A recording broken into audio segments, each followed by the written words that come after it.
Bienvenue dans le premier épisode du Chapitre Noir.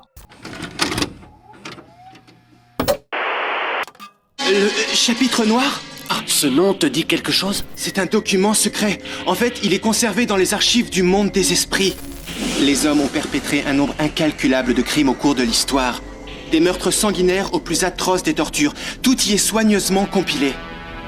10 000 heures de programme.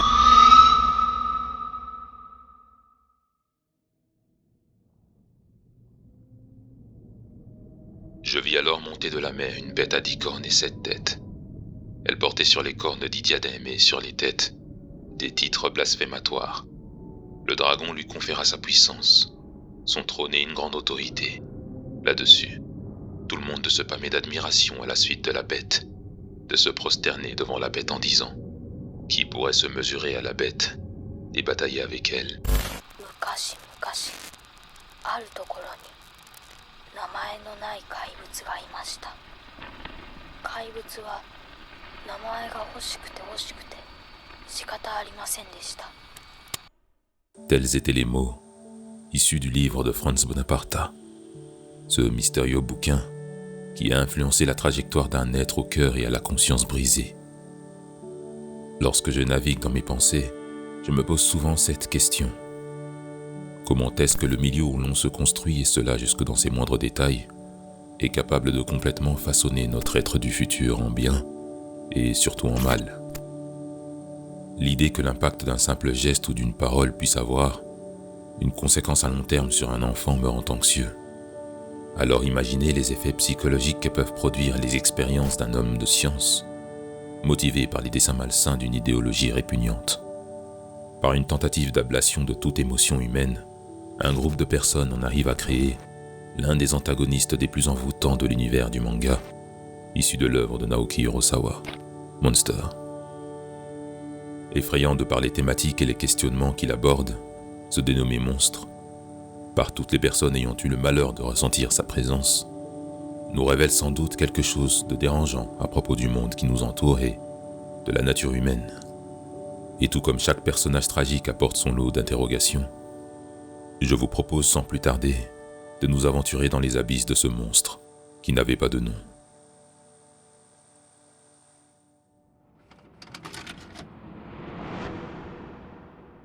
Pour comprendre la naissance du monstre, il est essentiel d'examiner les éléments l'ayant conduit vers ce sombre chemin.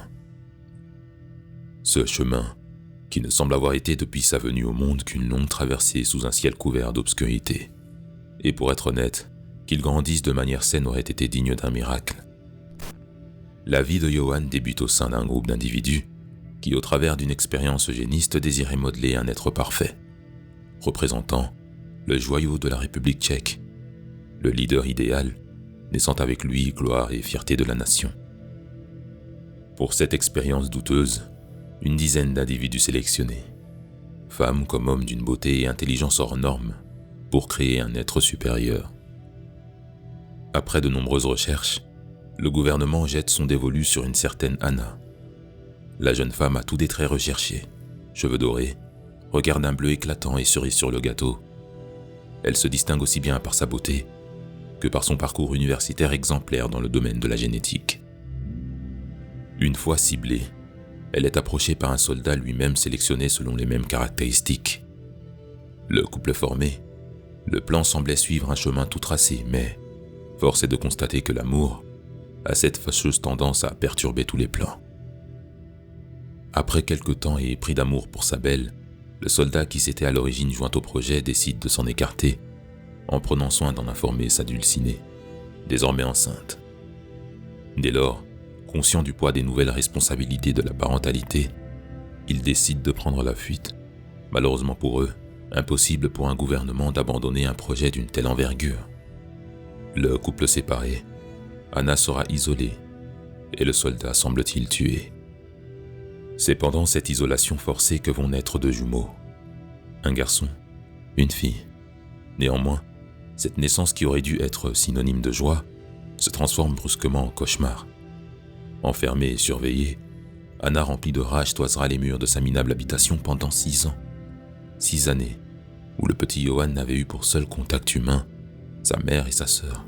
Cela jusqu'au jour où le dénommé Franz Bonaparta se présente au seuil de sa porte. La mère des jumeaux, prise dans un tourbillon d'émotions tenant fermement ses enfants, n'avait eu qu'une option. Choisir quel enfant verrait son innocence brisée entre les mains de l'homme au visage impassible, se tenant à sa porte. À ce moment, le cœur de la mère s'accélère, la confusion lui ronge le cerveau. Comment pouvait-on lui faire subir un tel supplice? Et lorsque la porte se referme derrière le petit garçon, ce dernier n'avait aucune idée que le monde qu'il avait auparavant connu venait de disparaître à cet instant. Enfoui dans l'obscurité, Johan raconte avoir vécu l'une des expériences les plus horribles que puisse vivre un être humain. D'autant plus lorsqu'il s'agit d'un enfant. Enfermé dans un espace hors du temps, les sens de Johan en deviennent altérés. Plus rien ne semble réel et pourtant, Johan se sent observé. Un regard constant et intrusif le toise, mais impossible pour l'enfant de l'apercevoir depuis sa cage, dans laquelle règne un silence absolu. Toutefois, ce silence est parfois entrecoupé de cris de terreur. Johan se demande bien d'où ces hurlements peuvent-ils venir, mais rien ne lui vient en tête. Les ténèbres existaient bel et bien, et le garçon en est terrorisé. Mais après plusieurs jours, une brèche apparut dans le noir, et un homme se tenait devant lui. Que veut-il de moi ? Pensait-il sûrement. Ce jour-là, Johan se souvient que l'expérience tourna au désastre, et 47 personnes moururent dans d'atroces souffrances devant ses yeux.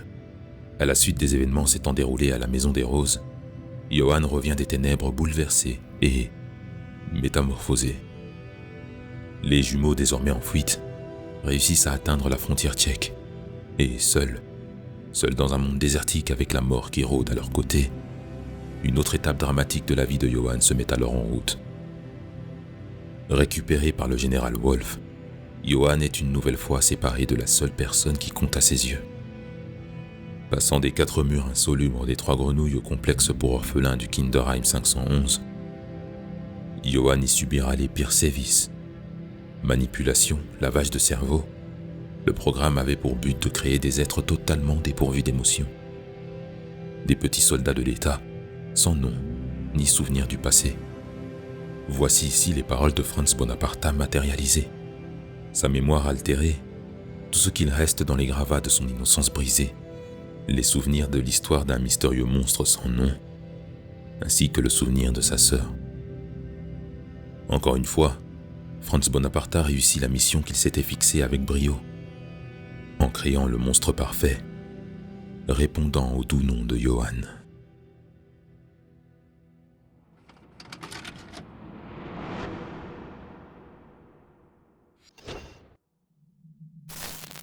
« 一番罪なことは人の名前を奪い去ること。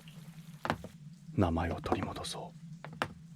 君に名前を返そう。» Je pense que pour ceux qui ont écumé l'œuvre, je ne dis rien de surprenant en relevant l'identification de Johan vis-à-vis de ce fameux livre. Ce dernier étant une étape fondatrice de la psychologie du personnage.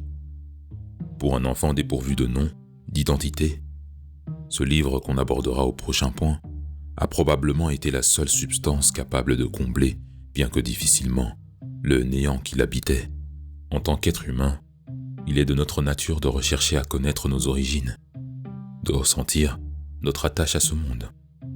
Et à un stade aussi essentiel que l'enfance, nul doute que si l'on empêche l'esprit humain de s'abreuver de ce qui lui revient de droit, il trouvera par lui-même une source de substitution. Et si la thématique du nom revient inlassablement tout au long du manga, c'est bien parce qu'il constitue une pierre fondamentale de notre construction individuelle. Avant de regarder Monster, je ne m'étais jamais posé de questions sur mon nom, ni même ce qu'il signifie pour moi. Pour la plupart des individus, être pourvu d'un nom semble tellement banal qu'on n'en mesure pas l'importance symbolique. Pourtant, lorsque l'on se présente à autrui, il y a bien une question qui se faufile automatiquement de nos lèvres. Comment tu t'appelles ? Comme si, en statuant l'identité de la personne qui me fait face, je m'assurais de son existence parmi les êtres vivants. J'existe par mon nom. Ne trouvez-vous pas cela drôlement bizarre que par une simple énonciation, quelques syllabes et phonèmes, le nom auquel on pense puisse faire émerger dans notre esprit une émotion et même un visage ? le visage d'un seul être humain parmi des milliards d'autres individus. Le nom est donc l'une des premières informations sur notre identité. Il met en valeur l'individu qui le porte et le rattache à toute une multitude de caractéristiques propres à ce dernier. Ainsi, avant notre arrivée au monde, un complexe réseau de relations familiales nous précède et détermine en partie, dans la mesure où plusieurs générations convergent de manière inconsciente, le choix de notre nom. Attribuer un nom, c'est le rendre inséparable de la personne qui le porte. Toute une part de notre identité se construit sur ce dernier car il est la preuve que nous existons et dans l'idéal, il est la résultante de l'amour de deux parents, heureux de pouvoir choisir le nom de leur progéniture. Jusqu'à la fin, nous nous présenterons par notre nom. Cependant, si un nom nous offre une porte d'entrée dans l'univers des relations humaines, il va de soi qu'en être dépourvu est le meilleur moyen d'être frappé par un sentiment profond de désorientation. D'avoir l'impression de n'être qu'une coquille vide, comme si nous n'existions nulle part, et surtout, vient ensuite le sentiment de ne pas avoir été voulu, n'avoir aucune accroche ni similitude avec le monde extérieur, puisque nous n'existons pas. Le nom nommé devient alors un outil précieux, neutre et malléable, chose que souhaitaient précisément Franz Bonaparta et ses collaborateurs. Pour le prétendu monstre sans nom, Johann, voilà la réalité de son monde. Un monde dans lequel il n'a aucune empreinte. Un fantôme, un monstre, qui arpente les contrées de l'Est, à la recherche d'un nom.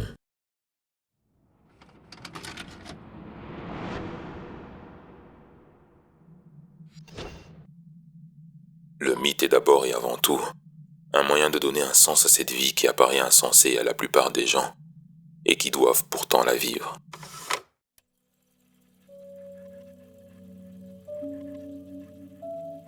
Mukashi, あるところに名前のない怪物がいました。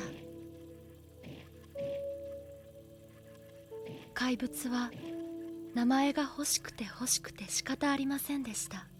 東へ行った怪物は村を見つけました。村の入り口には鍛冶屋がいました。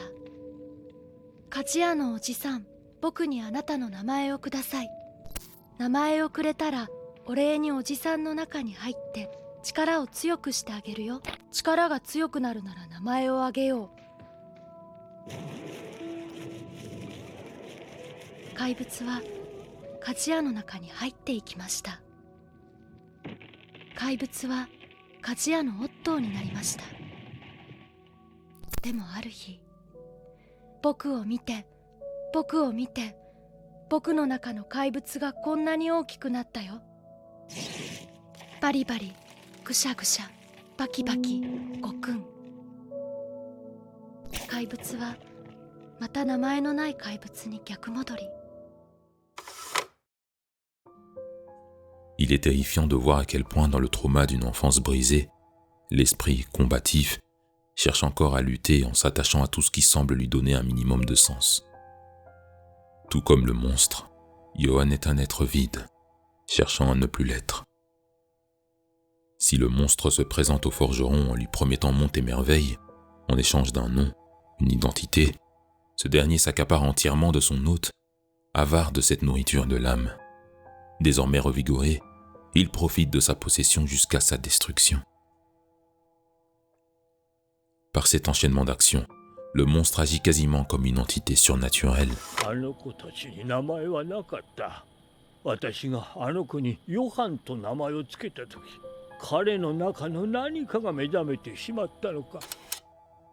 Dans le folklore allemand, Méphistophélès est la figure qui semble la plus édifiante pour caractériser l'une des nombreuses facettes de Johann. Méphistophélès est issu de l'œuvre de Goethe. Dans celle-ci, Johann Georg Faust, un savant peiné par sa soif de connaissances insatisfaite, se résout à conclure un pacte avec le diable. Par cet accord diabolique, l'entité lui offre l'occasion d'assouvir toutes les jouissances sur terre, en échange de son âme, ce que Faust désespéré acceptera bien évidemment. Le parallèle avec Johann est assez frappant. Ici, Johann remplit le rôle de cette entité démoniaque.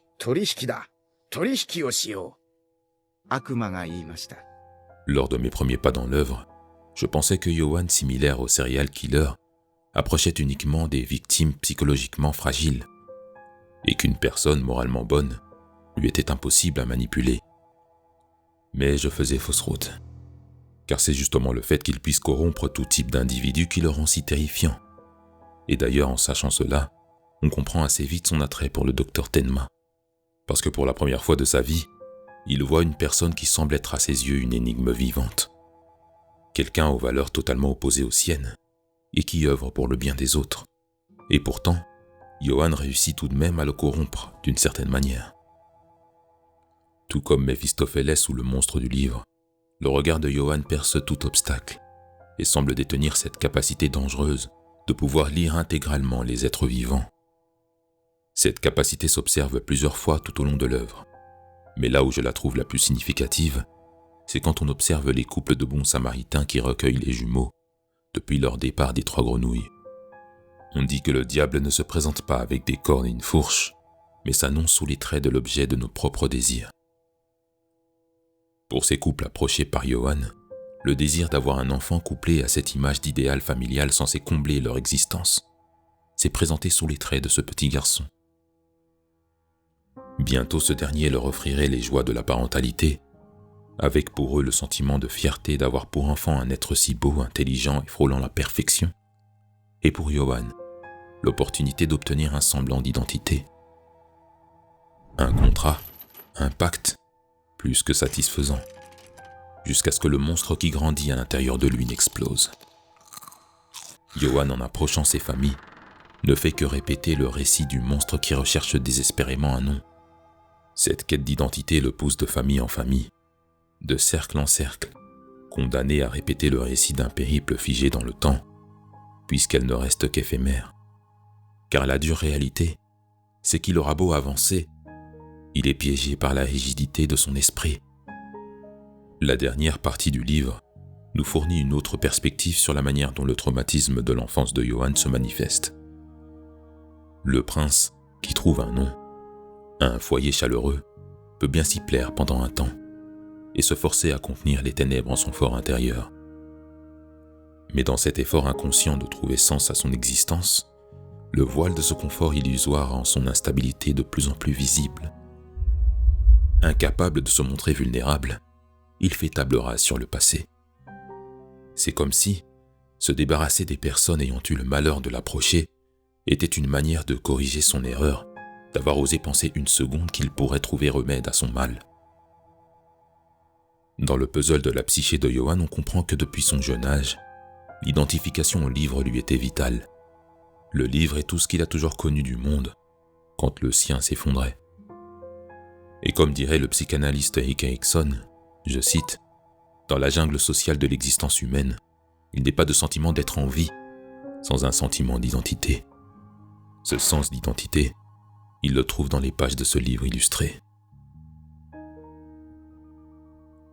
Et juste quand le brouillard se dissipe, pour plonger plus profondément dans les limbes de la vie de Yohan, tout ne fait que s'assombrir.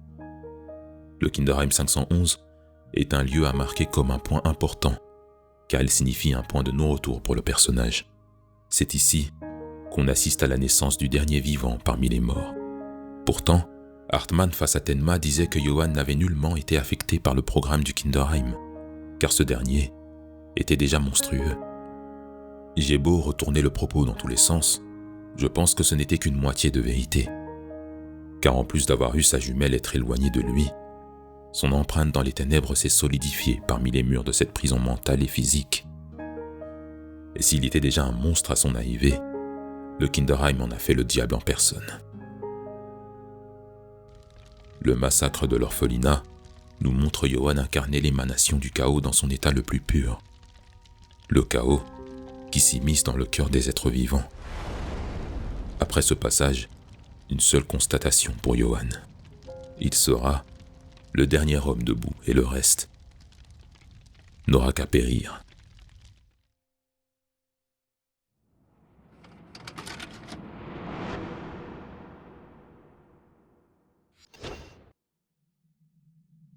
Sans émotion, il est impossible de transformer les ténèbres en lumière et l'apathie en mouvement. Après avoir observé en quoi le passé de Johan contribua à l'être qu'il est devenu, il est temps pour nous de porter une attention particulière au monstre qu'il incarne aux yeux des individus. Premièrement, Johan est une personne à l'allure quasi parfaite. Comme diraient certains, on lui donnerait le bon Dieu sans confession. D'un physique avantageux, il s'insère aisément dans toutes les sphères sociales. Il rappelle un peu ces personnages comme Griffith, de la saga Berserk. Personne n'échappe à son attractivité, et il jongle entre les masques sociaux sans difficulté. Pouvoir se mouvoir comme bon lui semble lui offre un avantage considérable dans l'accomplissement de ses objectifs. Mais encore, en s'adaptant à chaque environnement, sa présence est quasi fantomatique durant toute la durée de l'œuvre. Il est là, sans être là. Johan n'apparaît que très peu physiquement dans l'œuvre, mais son aura, elle, est omniprésente. Tout le monde fait référence à lui, de près ou de loin, du criminel des plus sadiques au responsable des plus hautes sphères de la société. Sa simple évocation fait l'effet d'un frémissement de l'âme. L'impact qu'il produit sur autrui caractérise son pouvoir le plus dangereux. Son attrait pour la nature humaine, sa capacité à faire ressortir la noirceur que contient chaque individu, couplé à son pouvoir de persuasion, en fait un adversaire redoutable. On comprend à travers lui que les mots sont parfois plus déchirants que le tranchant d'une lame. Et Johan se moque bien de la certitude de ses proies à se penser éloignées de lui. Le massacre de Kinderheim au premier rang, l'œuvre est constellée d'instants où l'énergie négative de Johan prend forme, mais un épisode retient mon attention. Le cas de Richard Brown. Ancien détective, Brown est un homme avec un sens aigu de la justice. Profondément investi dans son travail, il croise au cours d'une intervention la route d'un dénommé Stephen Joss, tueur en série, qui l'abattra supposément en état d'ivresse. Cet événement le plonge dans une sévère dépression. Lui qui luttait déjà contre son alcoolisme, il se retrouve au bout du gouffre. Mais lorsque le surnommé vampire de Bayern engage le détective afin d'enquêter sur une affaire personnelle, Brown est revigoré par la perspective d'un nouvel objectif et se plonge à corps perdu dans son enquête. Peu de temps après, il poursuit son investigation jusqu'à relier toutes ses pistes vers un certain Johan. Il était loin de le savoir, mais ses talents de déduction lui feront ironiquement défaut, et il a réussi à sortir le monstre de sa tanière. Johan, prétextant travailler sur un projet d'étude, vient à la rencontre de Brown. Les présentations terminées, la danse macabre se mit en place. Commençant par évoquer l'événement traumatique vécu par Brown, Johan amorce sa stratégie en déstabilisant le policier. ステファン・ヨース17歳彼はどんな罪を犯したんですか少年か。あんな悪魔のような犯罪を17歳の少年が犯した。それで処刑した処刑じゃない。あ、失礼 Brown est maintenant sur ses gardes. Il tente de justifier ses actions. 私が彼を撃ったのは処刑なんかじゃない。酒によっての過ちだ。私は取り返しのつかないことをしてしまったと思ってる。社会的な制裁もこうして受けて。まあまあちょっと待ってください Le détective ne se doute pas qu'il vient à cet instant de mordre à l'hameçon. Passant de détail en détail, tout en se jouant des émotions de Brown, Johan temporise un instant en feignant de relâcher sa proie et actionne le deuxième levier. À cet instant, l'attitude jusqu'alors cordiale de Johan laisse la place à sa froideur habituelle. Il détaille chaque événement de la vie du jeune criminel que Brown avait abattu, détruisant ainsi l'image diabolique que le détective s'était forgée de Stephen. ステファン・ヨースの経歴知ってますか確か幼い頃は東ベルリンの施設にいたとか。彼のいた施設それはひどいところでした彼は実にいい子でしたでもあの施設で彼がどんなひどい目に遭ったかそこで彼の精神がどんな風に切り刻まれていったか Petit à petit, le remords et la confusion s'immiscent dans l'esprit de l'ex-policier. Puis après le doute, c'est la peur qui vient s'installer lorsque Johan mentionne la fille de Brown. 娘さんには会えそうですかなんで。 Et finalement, après plusieurs longues et pénibles minutes de torture mentale, Brown se retrouve totalement désarmé. Toutes les excuses qu'il avait fomentées dans son esprit afin de justifier son acte se brisent. Pour cause, pendant tout ce temps, Brown se mentait à lui-même. Il n'était sous aucune influence lorsqu'il a tiré sur le jeune criminel. Il a donc délibérément choisi de trahir ses propres convictions, en succombant à ses désirs les plus obscurs. 嘘をつけばあなたの罪がなくなると思いますか？ Plus aucun échappatoire pour le pauvre homme. Un sourire de satisfaction s'imprime sur le visage de Johan. Et c'est une fin de partie. どうです？飲みませんか？ La manipulation de Brown est l'une des plus marquantes lorsqu'on cherche à comprendre le mode opératoire de Johan. D'ailleurs, Johan me rappelle l'antagoniste du film Cure de Kiyoshi Kurosawa. Dans ce thriller psychologique, toute l'intrigue est portée sur les crimes d'un certain Mamiya, qui a pour particularité de ne laisser aucune trace de sa présence lors de ses meurtres, si ce n'est la marque d'un X sur le corps de ses victimes, avec les murs comme seuls témoins de son passage. D'une scène à l'autre, chaque personne qui l'approche finit par commettre des actes aussi cruels qu'incompréhensibles. Ces crimes revêtent une allure presque mystique, car tous ces meurtres ne sont au final jamais commis de ses propres mains. Mamiya utilise une technique de psychologie obscure qui pervertit les individus qu'il expose à sa flamme. Comme si, ironiquement, à travers la lumière que Mamiya leur apportait, ses victimes découvraient soudain les tréfonds de leur conscience. Une ombre qu'ils n'avaient probablement jamais cru posséder. Et c'est cette méconnaissance qui finira par causer leur perte. 先生、俺の話聞いてくれる？いいわよ。前は俺の中にあったものが今全部外にある。だから先生の中にあるものが俺には見えるんだよね。 Mamiya et Johan se ressemblent fortement. Je dirais même qu'ils partagent la même monstruosité. L'aura qui entoure le personnage de Johan est comme si l'on prenait les désirs et les peurs les plus sombres de l'humanité et qu'on les personnifiait. C'est bien là le principe d'un personnage conceptuel qui incarne une idée. Il est comme l'ombre qui glisse sans cesse à notre dos, au point où chercher Johan équivaut à rechercher sa propre ombre. C'est ce qui rend un personnage comme Johan si terrifiant et réaliste. En nous mettant face à nos propres contradictions, il nous pousse à suivre les innombrables voix qui résonnent dans les contrées sombres de notre esprit. Johan est comme le maudit serpent du jardin d'Éden, dont le murmure nous pousse à accomplir nos désirs les plus profonds, créant ainsi en nous un manque à combler. Pour lui, ces valeurs illusoires que la société nous pousse à adopter pour sa propre survie ne sont que des moyens d'échapper à la nature profonde des êtres qui la composent. Car être en apparence civilisé et de bonne moralité, c'est ce qui rend l'humain dangereux. Dans une frontière aussi poreuse que celle du bien et du mal, le monstre sans nom détruit nos certitudes en transformant le monde en un point d'interrogation. Alors, selon sa logique, pourquoi ne ferait-on pas ce que notre esprit nous commande de faire? これで薬を買うといい。 En se confortant dans son mensonge, pourquoi Brown aurait-il mérité d'être heureux quand ses agissements ont causé la mort d'un être humain? Et plus largement, en quoi serait-il immoral de satisfaire nos pulsions dans une société qui transforme le mal en bien et le bien en mal quand ses intérêts sont en jeu? Finalement, serait-il possible que Johan ait raison sur un point? Car au fond, ドクター天馬、あなたにとって命は平等だった。だから僕は生き返った。でも、もう気づいたでしょう。誰にも平等なのは死だけだ。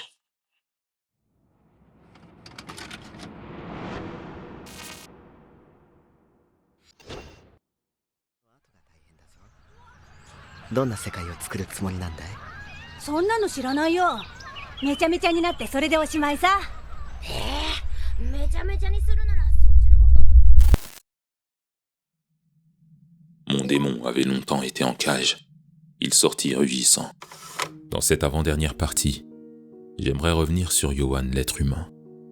L'être humain, car ce côté de Johan est à mon avis le plus sous-estimé. Pour faire simple, pensez Johan comme un cube à 3 dimensions. Il y a chez lui le mythe, le monstre et enfin l'humain. Johan n'est pas qu'un concept ou une illusion comme l'aimait à penser l'inspecteur Rung. Il est évident que l'auteur avait en tête une idée plus large de ce que représente son personnage, et je ne pourrais même pas tout aborder tant les sujets sont nombreux. Mais une chose que j'ai retenue quand on parle de Johan, c'est qu'à force de le mystifier, en ne voyant que son charisme, son machiavélisme ou sa cruauté, on en oublie son aspect profondément malheureux. On retrouve bien là notre fascination pour tout ce qui a trait au mal. La fameuse phrase de Johan nous dit tout de sa vision du monde. Si vous êtes adepte de philosophie, vous avez sûrement déjà entendu parler du concept de nihilisme. Définir cette doctrine n'est pas une chose simple, car le nihilisme comprend plusieurs aspects qui ont leur propre distinction.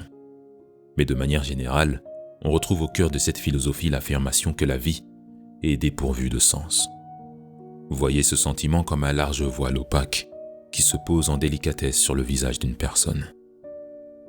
Ce voile, une fois posé, exclut la beauté, l'amour et le monde. Ce désir du néant porté par Johan, Méphistophélès l'exprime clairement lorsqu'il déclare « Je suis l'esprit qui toujours nie ». Et c'est avec justice, car tout ce qui existe est digne d'être détruit. Il serait donc mieux que rien n'existât. Le néant devient ici un refuge pour celles et ceux qui peinent à trouver de la valeur à leur existence. C'est, sans aller dans les extrêmes, un malaise que toute personne a pu ressentir au moins une fois dans sa vie, car l'être humain est la seule créature consciente de sa finitude, et c'est un fardeau que l'on portera tout au long de la vie.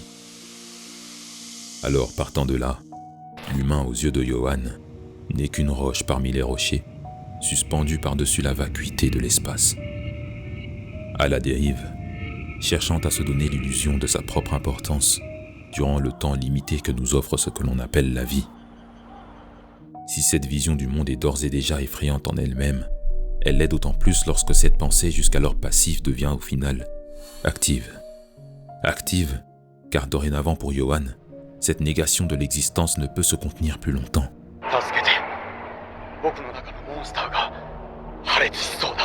Pensez au pauvre Milo, orphelin empli d'espoir de revoir un jour sa mère, un espoir que Johan s'assure d'éradiquer en poussant l'enfant à observer la décadence dans les ruelles sombres d'un quartier malfamé. Rien ne l'obligeait à détruire psychologiquement cet enfant, si ce n'est le tort du garçon qui était de croire en un avenir plus radieux. C'est inacceptable. Johan s'est vu en Milo.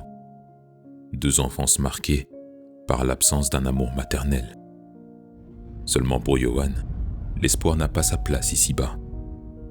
Tuer le laisse indifférent. Vivre est d'un ennui meurtrier. Et puisque l'existence n'est que misère et souffrance, la vivre comme un jeu devient tout de suite plus intéressant.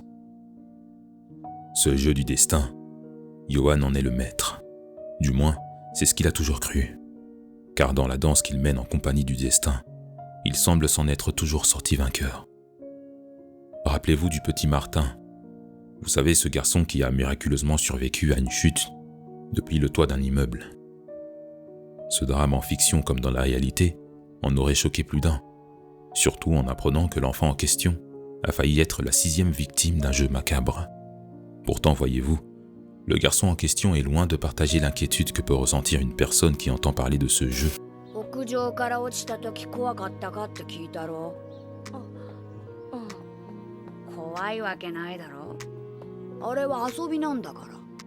On rejoint toujours la même finalité. La vie n'est qu'une absurde partie de jeu.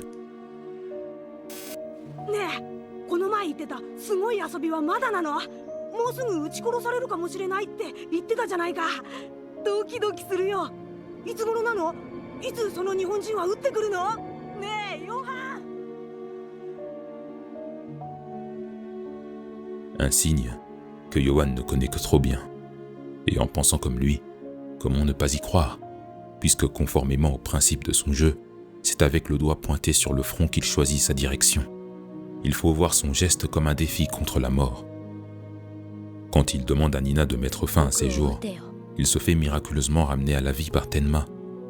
Quand il s'avance sur le parapet du toit, le vide ne put rien contre lui. Et quand il marche en direction de Tenma dans la bibliothèque enflammée, c'est une énième victoire face au destin qui fait de lui l'élu. Celui qui sera le dernier debout à la fin du monde.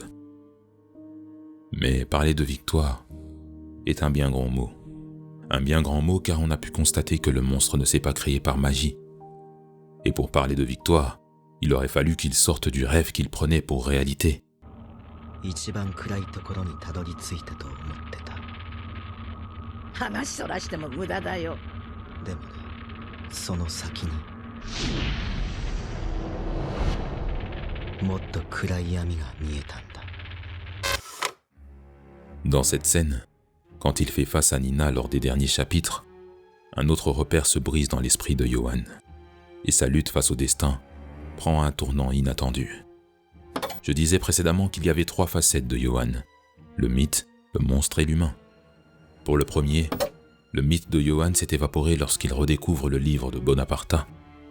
Cet éveil aura pour conséquence le changement de ses plans, car il se rend compte que son identité était depuis sa sortie du Kinderheim calquée sur le conte de Bonaparta.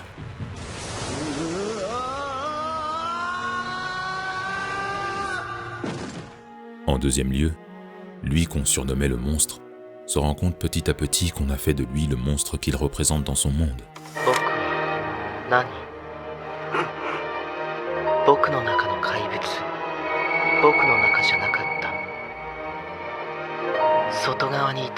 À force d'être perçu comme un démon, il finit par endosser le rôle du diable. Mais encore une fois, cette image du mal à l'état pur s'efface lorsque Yohan se met en quête de redécouvrir son passé.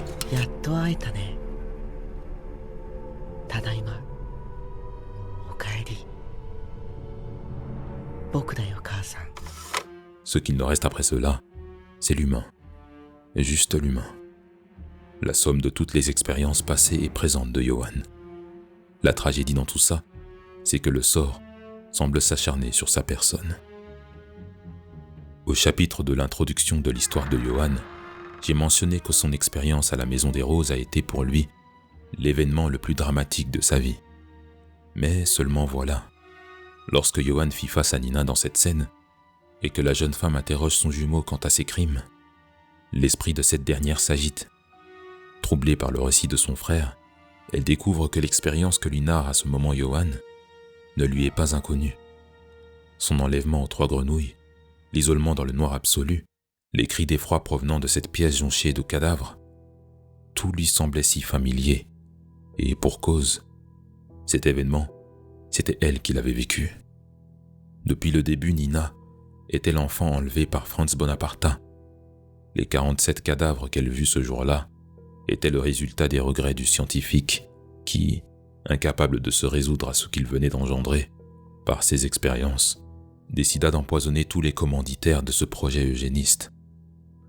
Après l'horreur, Nina s'échappe en direction des 3 grenouilles, où l'attendait son frère.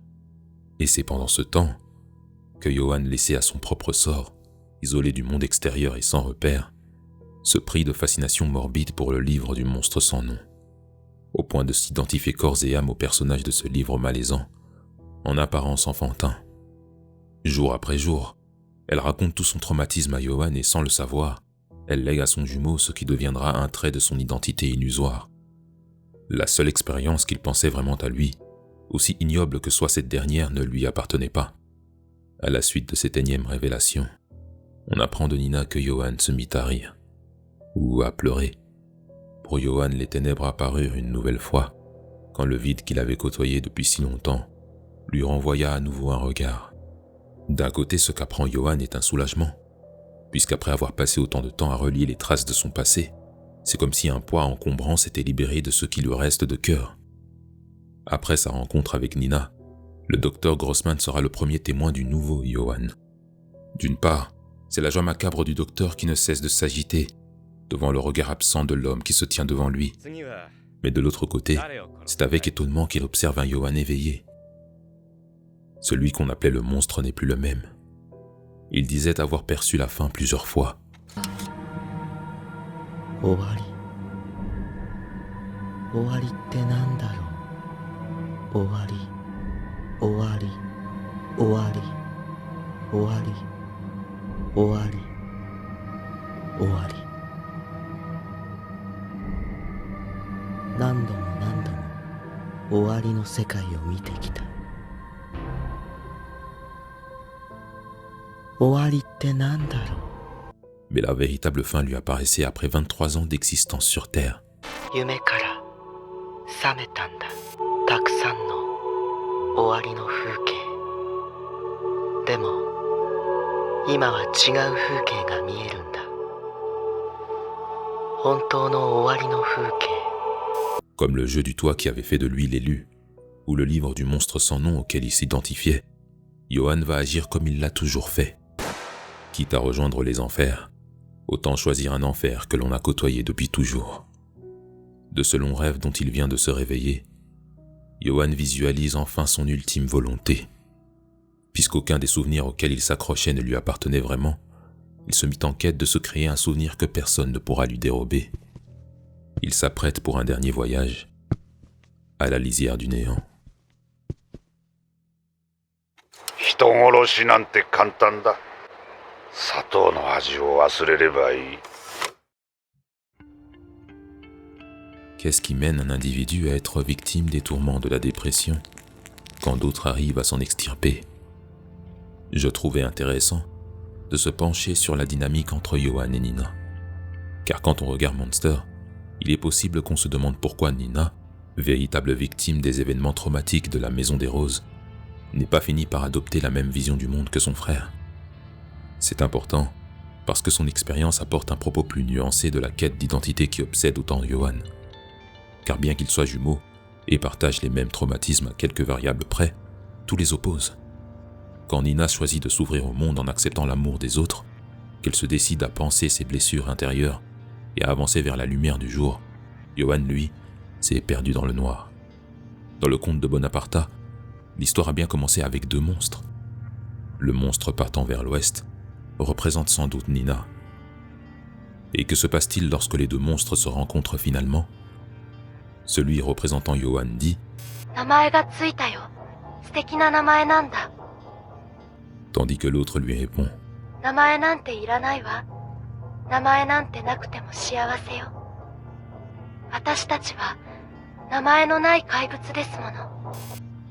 Le périple du monstre parti vers l'ouest n'est pas raconté, mais plutôt montré par le biais de Nina.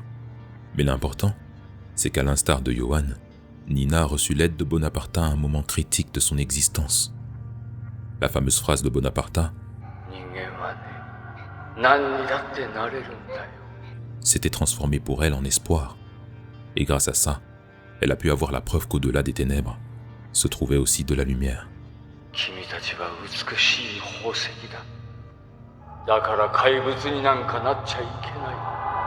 Johan, à contrario, n'a jamais eu droit à cet élan de compassion. Comment reconnaître la lumière quand on n'en a jamais observé la lueur?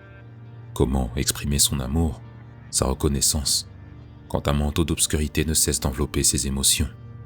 Abandonné aux confins des ténèbres, son esprit était beaucoup trop centré sur son obsession d'avoir un nom, qu'il voyait comme l'échappatoire ultime de sa ruine intérieure. Comme dans l'allégorie de la caverne de Platon, il ne voyait que les ombres, car il n'a jamais consciemment accepté l'effroyable réalité de son passé douloureux. Le chemin de Nina, lui, est autre, puisqu'au fil du récit, elle a fait la paix avec son passé et accepté de ne pas avoir eu de nom.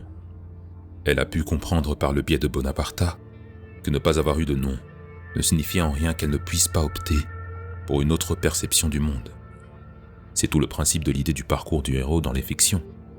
Il y a toujours symboliquement une mort et une résurrection qui donnent naissance à une nouvelle personne, un individu avec de nouvelles inspirations, objectifs et surtout une personne capable de combattre les obstacles qui se dressent au devant à chaque étape de la vie. Et c'est sans oublier que Nina a elle aussi ses propres démons refoulés. C'est le versant opposé de Johan. Dans la scène où le docteur Gillen hypnotise Nina pour l'aider à remonter ses souvenirs que sa mémoire tente d'oublier, le psychologue eut un soupçon du monstre enfoui sous les décombres psychiques de la jeune femme.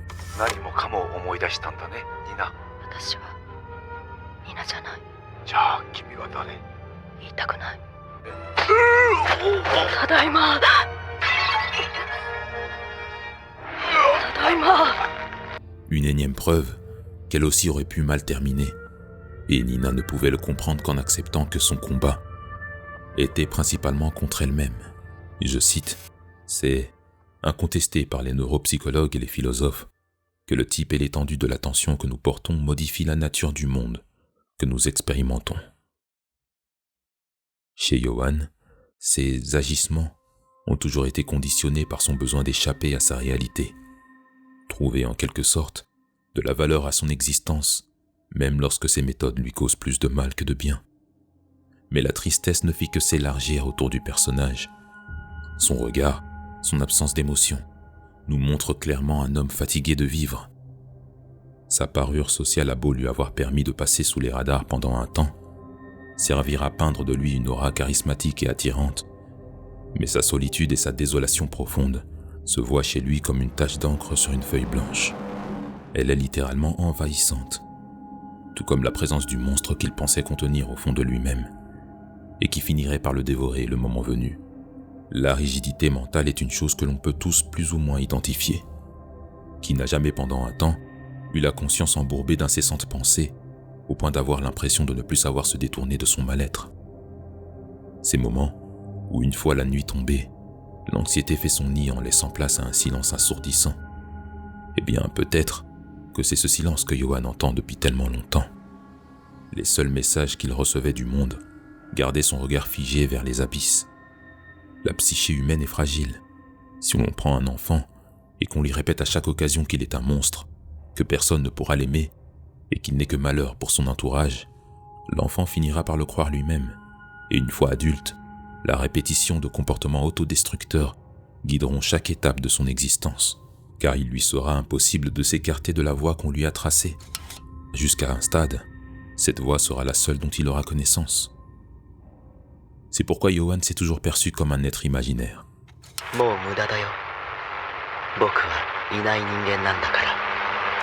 Il n'a jamais existé, tout comme les enfants du Kinderheim 511. Aucun nom, aucune identité. C'est un personnage imaginaire qui essayait tant bien que mal de rejoindre une réalité qui lui avait été refusée, malgré ses tentatives d'échappatoire. Le massacre de Ruhenheim, son plan final, avait deux objectifs. D'une part, celui de se venger de Franz Bonaparte qui se cachait en ces lieux, et de rendre la fiction réelle. La dernière scène de son histoire, se débarrasser de toute trace de son existence sur Terre, ce qui signifie tuer toutes les personnes se souvenant de lui.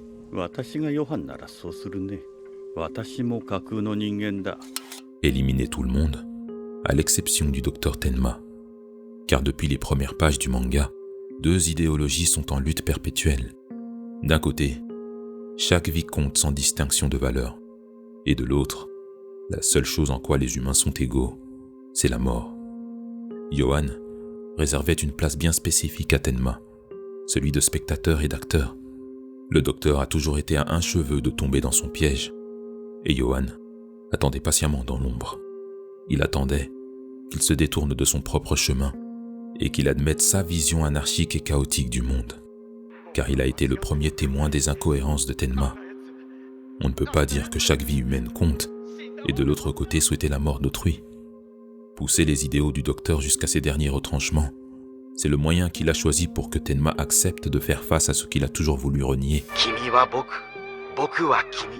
Le massacre de Ruhenheim était une façon macabre de lui montrer « Voici mon monde. Voici le monde dans lequel j'ai toujours vécu. Celui dans lequel je nage depuis mon enfance.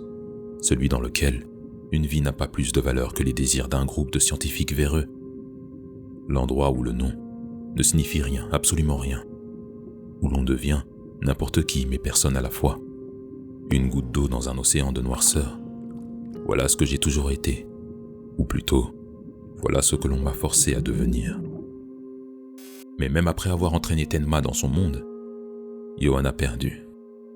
Tenma est resté fidèle à ses idéaux, sans jamais avoir laissé son âme se faire corrompre par la philosophie nihiliste de Johan. Alors bien sûr, Tenma s'est plusieurs fois retrouvé à la limite de franchir la ligne interdite, car au bout du compte, tuer Johan était tout de même son premier objectif.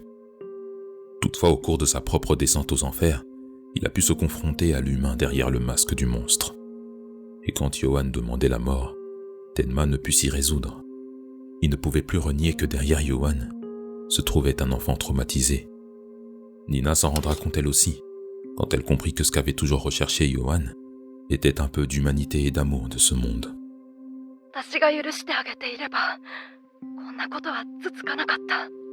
Mais à cet instant, il était bien trop tard.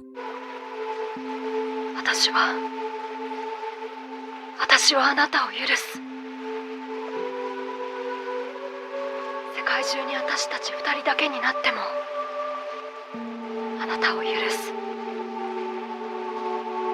それが私のあなたへの。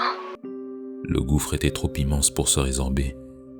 Et j'aime à penser que lorsqu'il dit qu'il n'y a pas de retour en arrière, ダメだよ。取り戻せないものがある。もう後戻りはできない。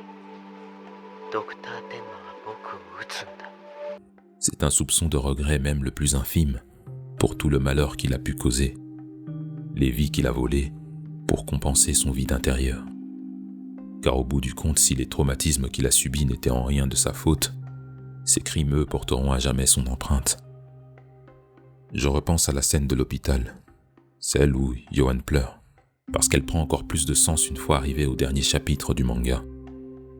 Quand Nina hurle en le revoyant après le meurtre des Lieber, ce moment-là, Yohan se confrontait une nouvelle fois à la dure réalité, où même celle qu'il considérait comme sa moitié le rejetait, le voyait comme tous les autres, un monstre. Alors pour cette dernière confrontation, quand leurs regards se traversent littéralement l'un dans l'autre, et que les nuages tentent de couvrir la tragédie qui se déroule en leur présence, le cœur de Tenma s'accélère sous la pression de l'homme, au visage distordu par le désespoir, qui lui supplie de mettre fin à ses jours. La panique arrive à son paroxysme, et c'est le canon pointé droit vers l'avant que...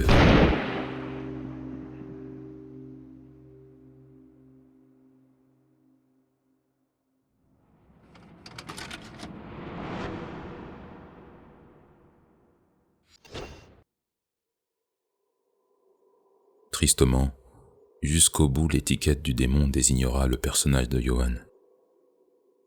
Le destin n'étant plus en sa faveur, il se fait tirer dessus par un père en état d'ébriété qui, la raison altérée, ne put que voir devant lui la monstruosité de l'homme qui tenait son fils en joue. Cette tragédie nous renvoie au verset biblique au début de l'œuvre. Qui pourrait se mesurer à la bête et batailler avec elle? À cette question, peut-être qu'il n'y avait qu'un monstre, capable d'en abattre un autre.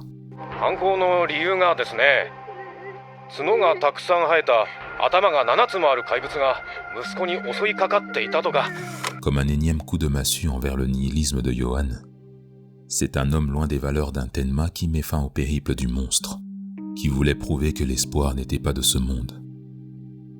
Quand le premier tir annonçant le massacre de la ville par Yohan se fit entendre, c'est vers cet homme à l'allure déplorable que les soupçons se sont dirigés, avant de s'en écarter aussitôt. Aussitôt, car pour les habitants du village, l'homme fait tellement peine à voir qu'il lui serait impossible d'imaginer un plan aussi machiavélique, même si ce dernier portait l'outil de la mort entre les mains.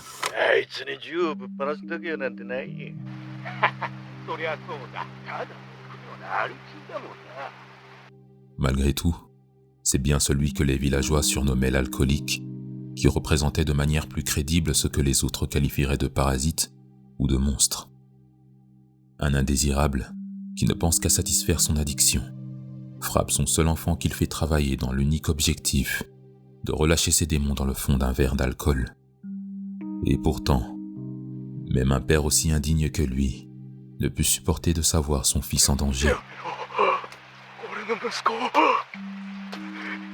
Yohan est une nouvelle fois dans les bras de la mort, prêt à reprendre son droit sur sa proie. Quand la frénésie de la scène s'estompe, un nouveau dilemme s'oppose à Tenma. Et conformément à sa morale, il choisit de sauver l'humain, en ayant conscience cette fois-ci que l'homme qu'il s'apprêtait à ramener à la vie était loin de représenter la meilleure facette de l'humanité. Un récit qui n'ouvre pas de porte vers d'autres horizons n'a pas grand intérêt. Le personnage de Yohan nous offre une plongée dans les limbes de la nature humaine. Son expérience, son vécu, ses traumatismes témoignent d'une personne qui s'est éveillée aux contradictions de l'être humain, mais il y a laissé son âme par la même occasion. Je pense que la noirceur de l'humanité nous effraie plus que tout. On parle d'actes inhumains dès qu'on entend parler d'un crime et on s'écrie « Comment a-t-il pu faire ça ?» alors qu'avec un peu de recul on y trouve dans ces actes les symptômes des vices propres à l'humanité.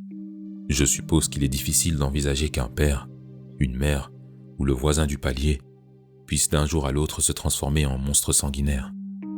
Car où se dirigeraient nos craintes sans un coupable idéal? Dans le film Seven, il y a une scène qui m'a particulièrement marqué. Au cours du film, on retrouve les protagonistes. D'un côté, le jeune policier plein d'espoir avec un profond sens de la justice comme Brown, qui pense qu'attraper le vilain résoudra par magie tous ses problèmes, car pour lui le mal ne devrait pas exister.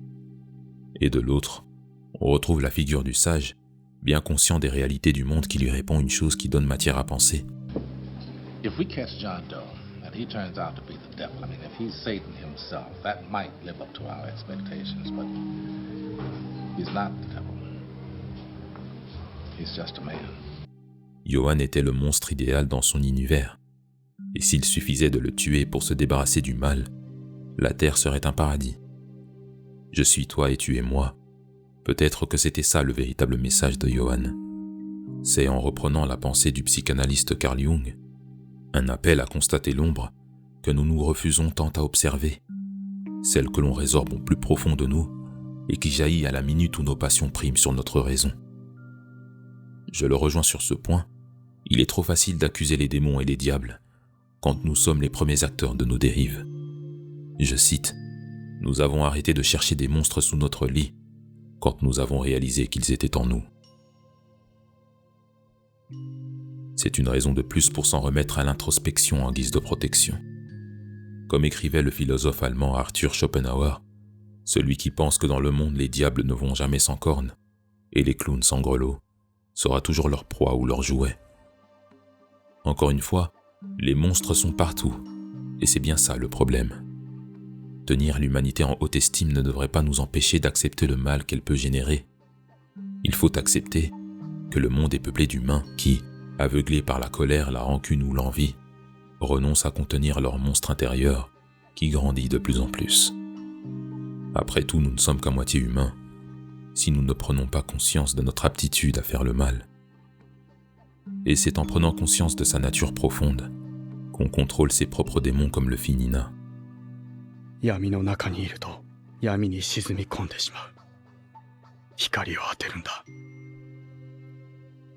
fin de Monster est une fin propre à l'interprétation. Quand Tenma rend visite à Johan immergé dans le coma, nous ne saurons jamais si la scène qui s'ensuit était la manifestation d'une illusion ou de la réalité. Mais quoi qu'il en soit, ce que dit Johan résume finalement l'essentiel de l'œuvre. Qui était vraiment le monstre? Johan pour tous les crimes qu'il a commis? Franz Bonaparta pour avoir souillé l'âme de tant d'enfants? Sa propre mère pour l'avoir abandonné? Ou peut-être chacun d'entre nous, puisque c'est bien nous que l'œuvre cherche à capter l'attention. Si les circonstances le permettaient, nous sommes tous capables de devenir le monstre de quelqu'un. Il n'y avait pas de monstre dans Monster, juste de simples humains. La dernière scène nous montre un lit qui, bien que marqué, est vide de la présence de Johan. Peut-être que Tenma, en sauvant Johan une deuxième fois, a véritablement accompli ce qu'il s'était juré de faire, tuer, cette fois symboliquement, le monstre en Johan, en lui offrant la compassion qu'il n'a jamais obtenue. Au final, le petit garçon brisé à la recherche d'un nom a peut-être compris qu'au bout du compte, que même dans les catacombes les plus profondes de notre existence, se trouve une lueur d'espoir pour ceux qui s'évertuent à la rechercher. Du moins, c'est ce qu'il me plaît à penser, car après tout, Johan était pourtant un très joli nom.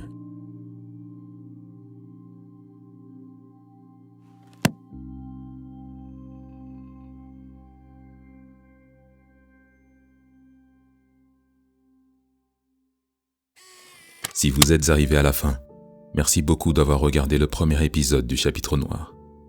Ça fait un moment que je voulais passer du format court au format long, ce qui est chose faite. J'espère ne pas avoir été trop brouillon, et un grand merci aux abonnés d'avoir été si patients. N'hésitez pas à liker, à partager et à me faire part de vos retours en commentaire. Sur ce, je vous dis à bientôt pour de nouvelles vidéos.